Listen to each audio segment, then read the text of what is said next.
श्री गुरुभ्यो नमः। वागीशाद्या सुमनसः सर्वार्थानामुपक्रमे यं नत्वा कृतकृत्या स्युः तं नमामि गजाननं। गुरुर्ब्रह्मा गुरुर्विष्णुः गुरुर्देवो महेश्वरः गुरुः साक्षात् परं ब्रह्म तस्मै श्रीगुरवे नमः।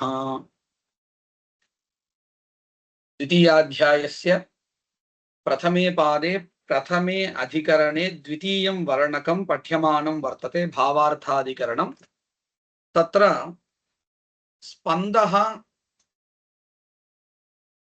भावना इति कश्चन पक्षः उक्तः अथवा विच्छेदः भावना इत्यादि पक्षाः निरुक्ताः, ते सर्वेपि खण्डिताः। अन्ते भावयति इति शब्देन यः पदार्थः उच्यते स एव भावना इति निरूपितम्। तत्रापि आख्यात प्रत्ययेन उच्यमाना भावना आर्थी भावना लिंग लोड तव्य प्रत्ययाद्यैः उच्यमाना भावना शाब्दी भावना इति श्लोकेन निरूपणमपि कृतम्। ततः परम् अधुना ग्रन्थः प्रवर्तते।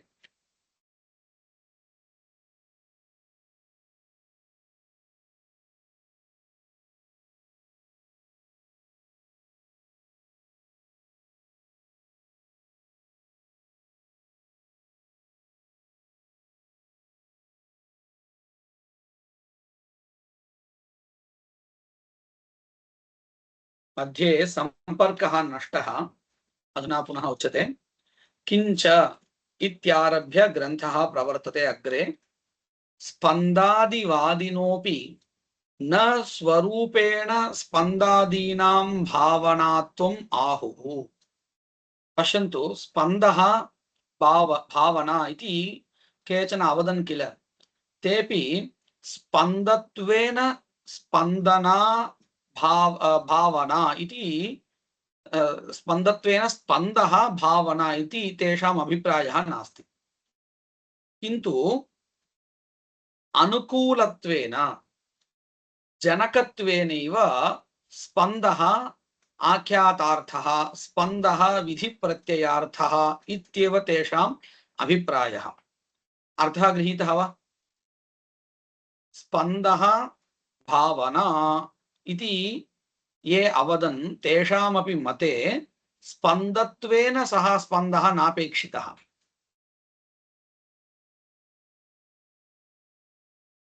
एकं लौकिकम् उदाहरणं वदामि।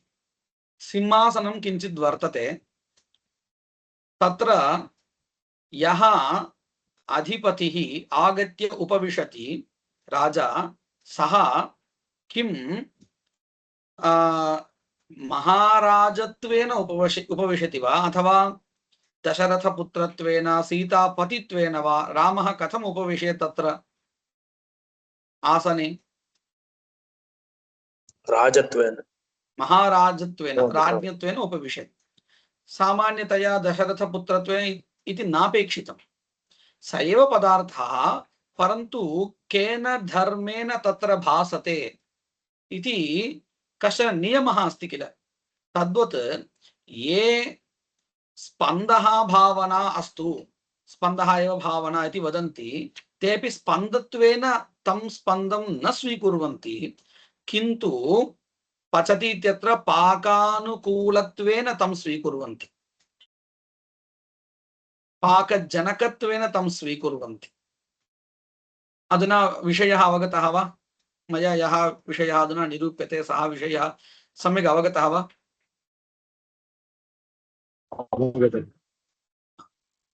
तदेव अत्र उच्यते। किञ्च स्पन्दादिवादिनोऽपि न स्वरूपेण स्पन्दादीनां भावनात्वम् आहुः, किन्तु अन्य उत्पाद अनुकूलं स्वरूपम्, अन्योत्पादनानुकूलत्वेन स्पन्दः भावना इति वदन्ति।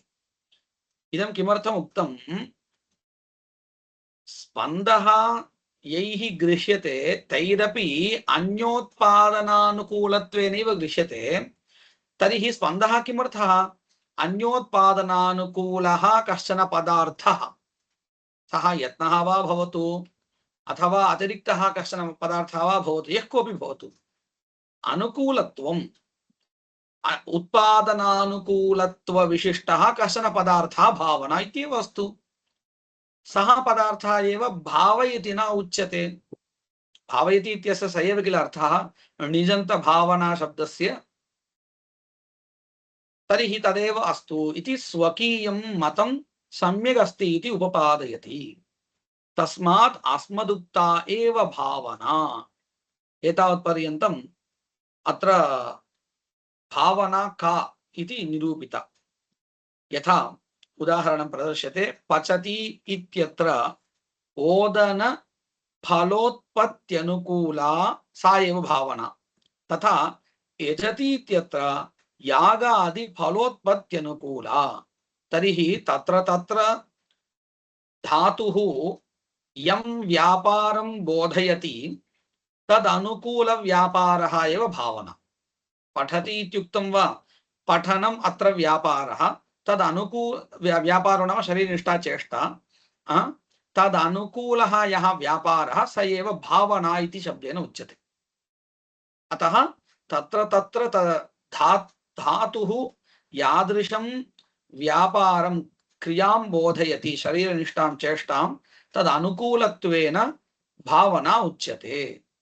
केन प्रत्ययेन, आख्यात प्रत्ययेन। तदेव अत्र निरूपितं। यथा पचति इत्यत्र ओदन फलोत्पत्त्यनुकूला, तथा यजति इत्यत्र स्वर्गादि फलोत्पत्त्यनुकूला, तस्यांच फलभावनायां प्रत्ययवाच्यायाम् एकपदोपात्तत्वेन प्रत्यासन्नत्वात् प्रकृत्यर्थः करणम्। अत्र एकं पदं प्रयुक्तं वर्तते, फलभावना इति। अर्थात् स्वर्गः साध्यत्वेन यस्यां भावनायाम् अन्वितः सा भावना फलभावना इत्युच्यते।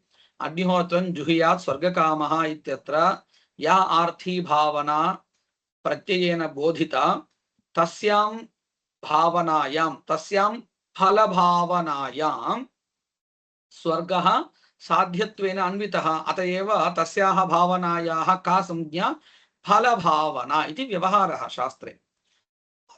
तादृश भावना एव अत्र फलभावना शब्देन उच्यते। तस्यां फलभावनायां करणं किम् इति प्रश्नः।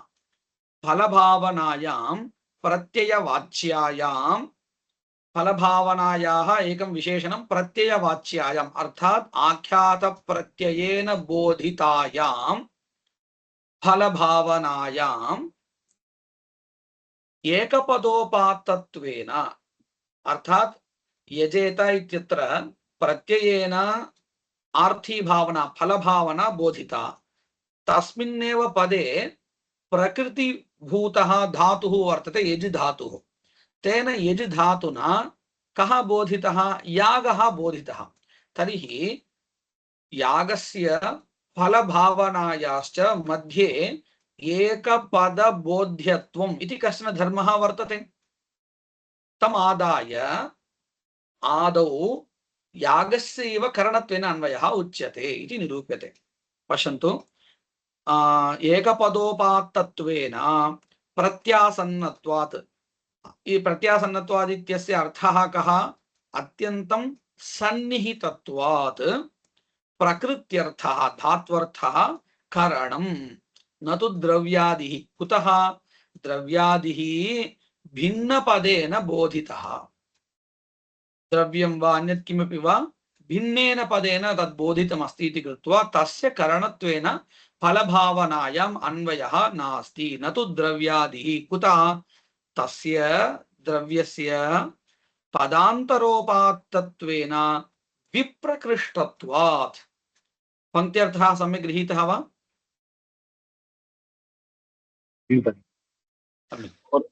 ஒரு சம்சயம். ஏகபதோபாத்தத்வேன அப்படின்னு சொல்றதுனால அது கரணம் தானேங்க சொல்றது.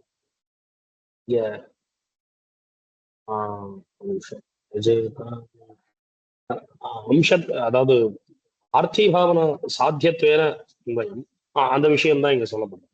स एव विषयः आर्थीभावनायाः अंशत्रयं वर्तते तत्र साध्यत्वेन पुरुषार्थत्वात् भिन्नपदोपात्तमपि स्वर्गः एव अन्वेति अनन्तरं करणाकाङ्क्षायां प्रत्यासन्नत्वात् एकपदोपात्तत्वात् स्वर्गः अन्वेति इति अयमेव विषयः शाब्दी भावना விஷயம் தான் இப்போ சொல்றது. न न न उभयभावना साधन आर्थीभावनायाः अंशत्रयम् अत्र प्रतिपाद्यते फलभावना इत्युक्तं किल स्वर्गः साध्यत्वेन कस्यां भावनायाम् अन्वेति आर्थीभावनायामेव अन्वेति न तु शाब्दीभावनायां शाब्दीभावनायाः साध्यं किं भवति एतादृश अंशत्रय विशिष्ट आर्थीभावना भवति अतः अधुना पंक्त्या निरूपणम् आर्थीभावनायाः निरूपणं क्रियते आर्थीभावनायाः साध्यत्वं स्वर्गादिः अन्यपदத்தினால தானே தெரியும் अतएव अधुना एकपदोपात्तत्वेन அப்படின்னு ஒரு பதம் போட்டிருக்காங்க करणं किम् इत्यत्र विचारः साध्यं किम् इति तु निरूपितम् इति स्वीकर्तव्यम् अर्थात् तत्र साध्यं किं स्वर्गः स्वर्गः भिन्नपदेन उपात्तः अपि स्वीक्रियते कुतः साध्यं सर्वदा साध्यं सर्वदा अभीप्सितः ईप्सितः भवेत् ईप्सिततमं कर्म इत्युक्तं तर्हि ईप्सिततमं भवेत् पुरुषार्थः वाक्ये पश्यन्तु अग्निहोत्रं जुहुयात् स्वर्गकामः इति अस्ति अस्मिन् वाक्ये बहवः पदार्थाः निरूपिताः तेषु पदार्थेषु कः पदार्थः पुरुषेण अर्थ्यमानः वर्तते स्वर्गः एव अतः सः स्वर्गः भिन्नेन पदेन उपात्तः अर्थात् यजेत इत्यत्र प्रत्ययेन आर्थीभावना प्रतिपादिता तदपेक्षया भिन्नेन स्वर्गपदेन स्वर्गः प्रतिपादितः अथापि तस्यैव आदौ साध्यत्वेन ग्रहणं कुतः स एव पुरुषार्थः यागः यद्यपि सन्निकृष्टः एकेन पदेन उपात्तः अथापि सः न पुरुषार्थः साक्षात् पुरुषार्थत्वं तस्य नास्ति ईप्सितत्वं साक्षात् नास्ति स्वर्गसाधनत्वेन कदाचित् यागः ईप्सितः भवेत् नाम परन्तु साक्षात् तत्र ईप्सितत्वं नास्ति पुरुषार्थत्वं नास्ति अतः भिन्नपदोपात्तः अपि स्वर्गः स्वीक्रियते साध्यत्वेन तदनन्तरं करणत्वेन कस्य अन्वयः इति विचारः अधुना अस्मिन् अधिकरणे करणं किम् अर्थात् स्वर्गजनकं किम् इत्येव किल विचारः कुतः स्वर्गजनकः यः स एव अपूर्वजनकः अपि भवति तादृश अपूर्वजनकः पदार्थः यः तद्बोधकं पदं यत् तदेव पदम् अपूर्वप्रतिपादकं पदम् अस्मिन् अधिकरणे तदेव किल निरूपणीयम्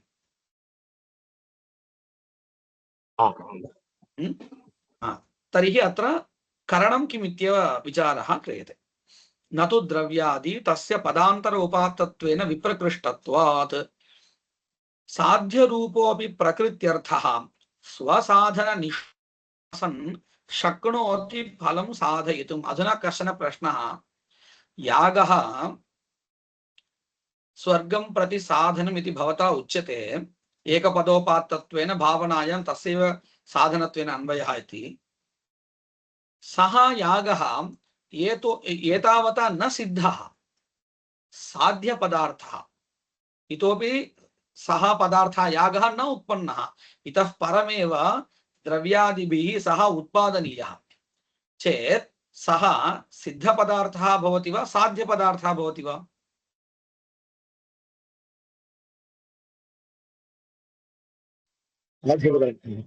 साध्यपदार्थः भवति तर्हि साध्यपदार्थः कथं साधनत्वेन विधीयते इति प्रश्नः क्रियते तदानीं किम् उत्तरं सम्यक् साध्यपदार्थः एव परन्तु साधन द्रव्यादिभिः उपकृत्य अग्रे यदा यागः अनुष्ठितः भवति तदानीं सः सिद्धपदार्थः भविष्यत्येव इति उत्तरं पश्यन्तु साध्यरूपोऽपि प्रकृत्यर्थः धात्वर्थः स्वसाधन निष्पादितः स्वसाधनम् इत्यनेन दधि द्रव्यं कालः इत्येवं रूपेण स्वसाधन निष्पादितः सन् शक्नोति फलं साधयितुम् पंक्त्यर्थः विहितः किल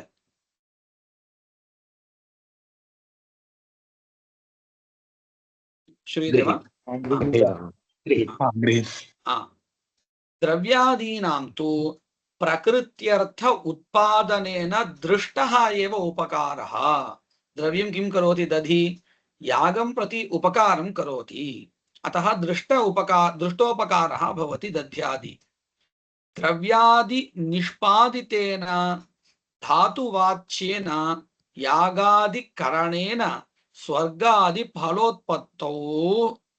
फलोत्पत्तौ सत्यां या इयम् अनुकूल व्यापारात्मा कृतिशब्दाभिधेया फलोत्पादना सा इयं यज्ञादि धातूनाम् अन्यतमेन केनापि न अभिधीयते सर्वधात्वर्थ अनुयादित्वात् पश्यन्तु द्रव्यादि सहकृतेन धात्वर्थेन अर्थात यागेन स्वर्गादि फलोत्पत्त्यौ सत्यां स्वर्गादि फलोत्पत्तिरपि भवति चिन्तयतु सत्यां या इयम् अनुकूल व्यापारात्मा कृतिः अर्थात यागानुकूला आत्मनिष्ठा कृतिः सा कृतिशब्दाभिधेया कृतिशब्देन बोध्यमाना भावना सा कीदृशी फलोत्पादना फल उत्पादकमपि परंपरया यागं प्रति अनुकूलः चेत् अयं यत्नः अवश्यं स्वर्गं प्रत्यपि परंपरया कारणं भवति अतः फलोत्पादना सा इयं कृतिः आर्थी भावना यज्ञादि धातूनाम् अन्यतमेन केनापि वाक्ये विद्यमानेन शब्देन यज्ञादि पदैः नैव उच्यते तर्हि केन शब्देन उच्यते आख्यात प्रत्ययेनैव उच्यते धातुना नोच्यते कुतः यज्ञादि धातूनाम् अन्यतमेन केनापि न अभिधीयते कुतः सर्वधात्वर्थ अनुयायित्वात् इयं भावना आर्थी भावना सर्वत्र धात्वर्थ अनुकूला भवति यदि धातुना एव सा भावना उच्येत तर्हि अन्यत्र न भवेत् एवं चिन्तयन्तु पठति इत्यत्र पठनानुकूला भावना पठ धात्वर्थः इति चिन्तयन्तु तर्हि लिखति इत्यत्र सा भावना तेन शब्देन वक्तुं न शक्या कुतः भवता किम् उक्तं पठ धातोः अर्थः इति उक्तं पठनानुकूला कृतिः पठ धातोः अर्थः इत्युक्तं तर्हि लिखति इत्यत्र भावना प्रतीयते अनुभूयते परन्तु तस्य वाचकः शब्दः कोऽपि न भवेत् घटशब्देन यः घटपदार्थः उक्तः स एव अर्थः पटशब्देन वक्तुं शक्यते वा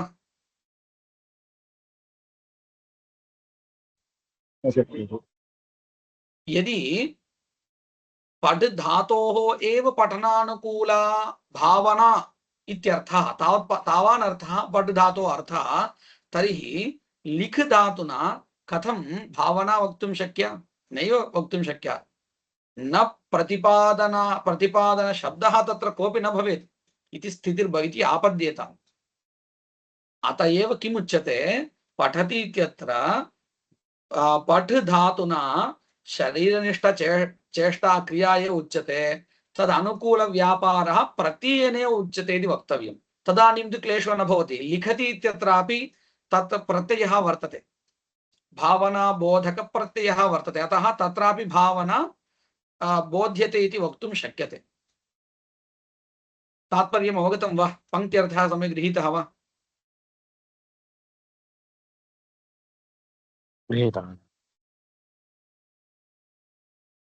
पश्यन्तु सर्वधात्वर्थानुयायित्वात् अतः न भावनायाः प्रकृत्यर्थत्वं धात्वर्थत्वम् आशंकितुं शक्यम् अस्तु तर्हि धात्वर्थ सामान्यमेव भावना इति चेत् न। अर्थात धात्वर्थ सामान्यं नाम पठनानुकूला कृतिः इति पठनानुकूला इति मास्तु, सोऽपि धात्वर्थः सामान्यतया इति चेत् तथापि वक्तुं न शक्यते। कुतः पश्यन्तु। अस्तु तर्हि धात्वर्थ सामान्यमेव भावना इति चेत् न, प्रतिधात्वर्थं विलक्षणरूपत्वात्। यदि पट धातोः अर्थः साक्षात् अर्थः धातोः एव अर्थः अर्थात् शरीरनिष्ठा चेष्टा तदनुकूल व्यापारः इति नास्ति। यथा वा पचति इत्यत्र अधिश्रयणादि अधश्रयण पर्यन्तं विद्यमान व्यापारः धात्वर्थः इत्युच्यते, तद्वदेव तत्रैव अन्तर्भवति। कः? यत्नोपि आत्मनिष्ठ यत्नोपि अन्तर्भवति इत्यस्तु। प्रश्नः अवगतः वा?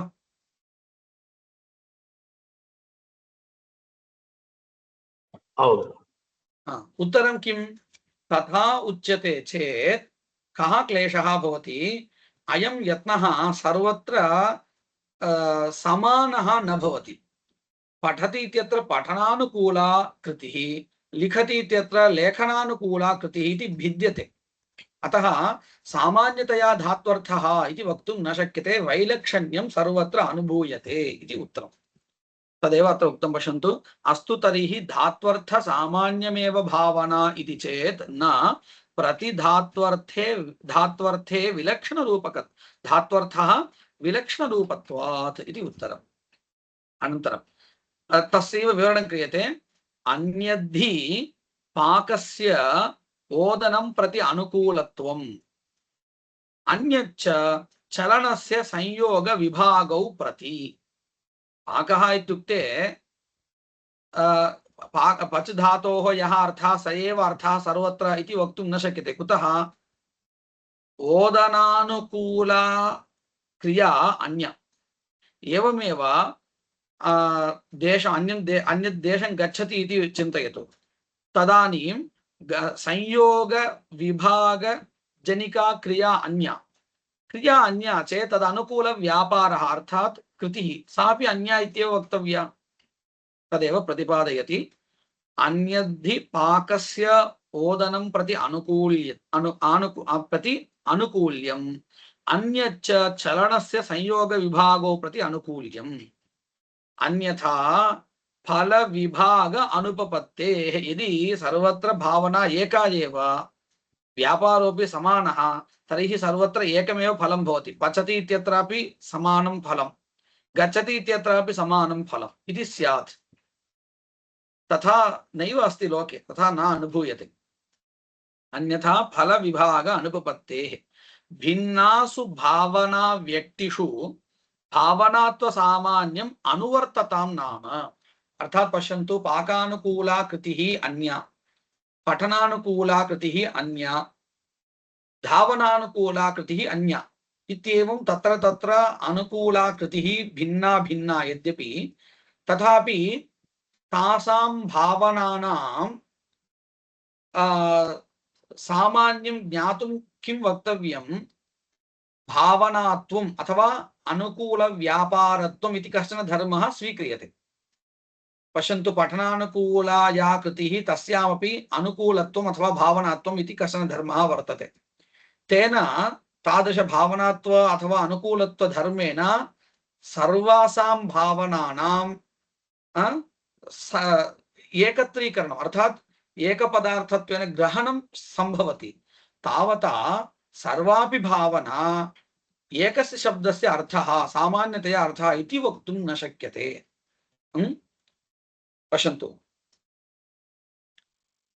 भिन्नासु भावना व्यक्तिषु भावनात्व सामान्यम् अनुवर्ततां नाम न एतावता प्रकृत्यर्थ सामान्यं तद्भवति। धात्वर्थ सामान्यं भावना इति तु न भवति।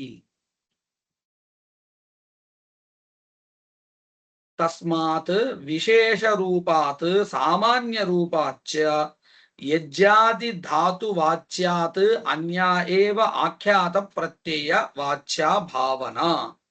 एतावता किं साधितम् इत्युक्ते धात्वर्थापेक्षया आर्थी भावना भिन्ना न धात्वर्थे एव सापि अंतर्भवति इति निरूपितम्।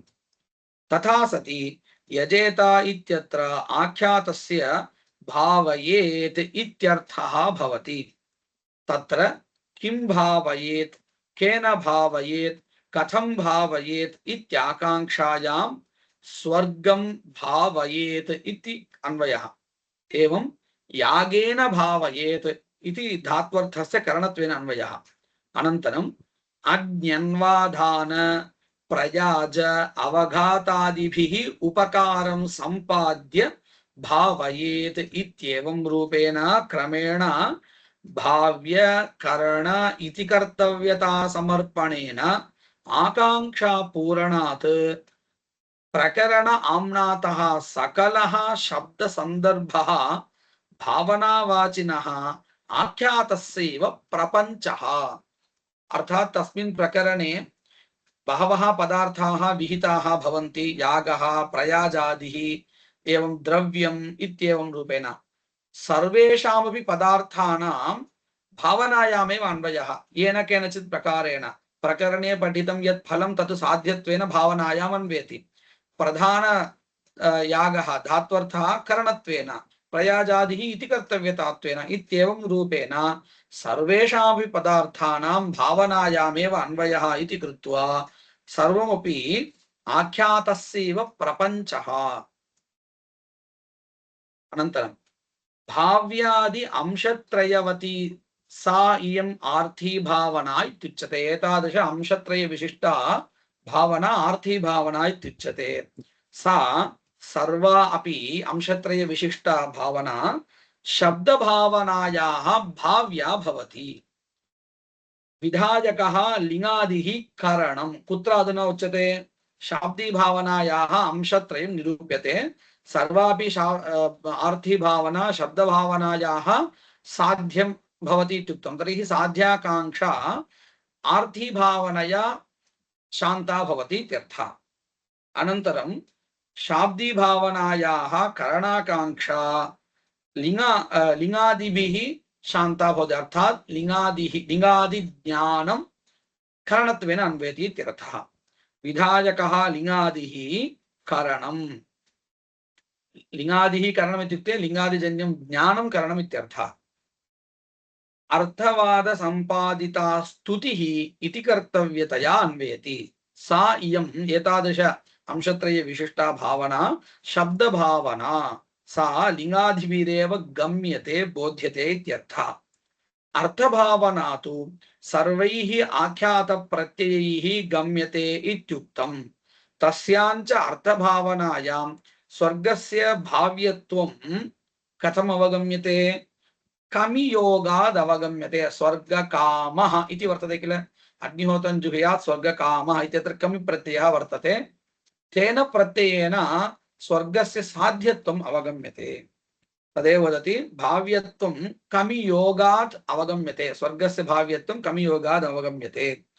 प्रकृत्यर्थस्य धात्वर्थस्य करणत्वं तृतीयाश्रुत्या। अग्निहोत्रं जुहुयात् स्वर्गकामः इत्यत्र तृतीया विभक्तिर्नास्ति, परन्तु लक्षणया तत्र तृतीयार्थः स्वीक्रियते। क्वचित् दृश्यते, कुत्र उद्भिदा यजेत पशुकामः, सोमेन यजेत इत्यादि स्थले तृतीया भक्तिः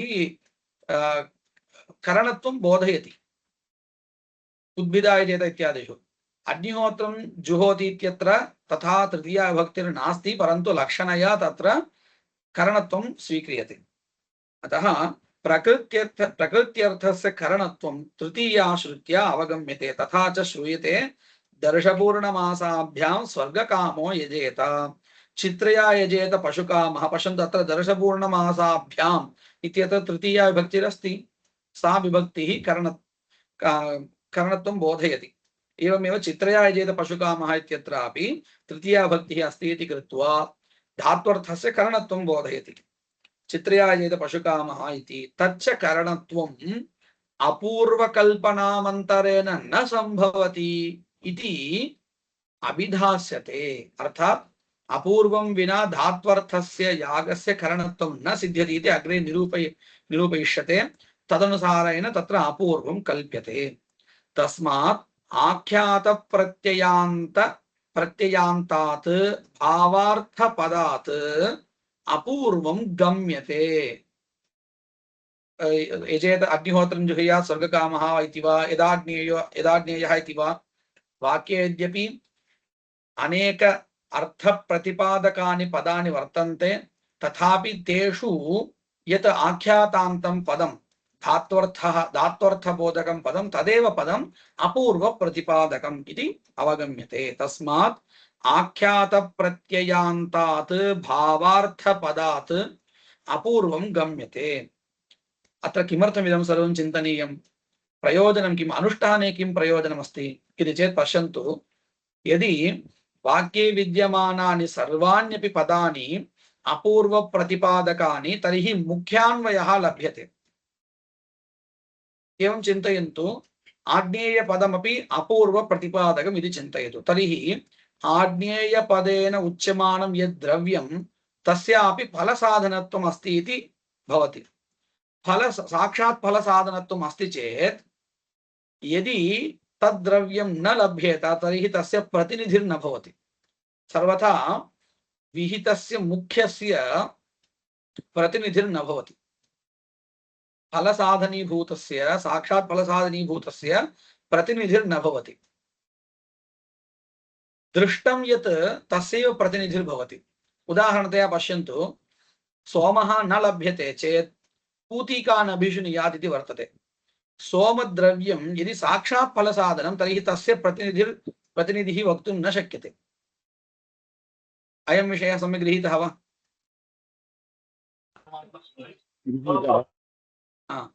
यदि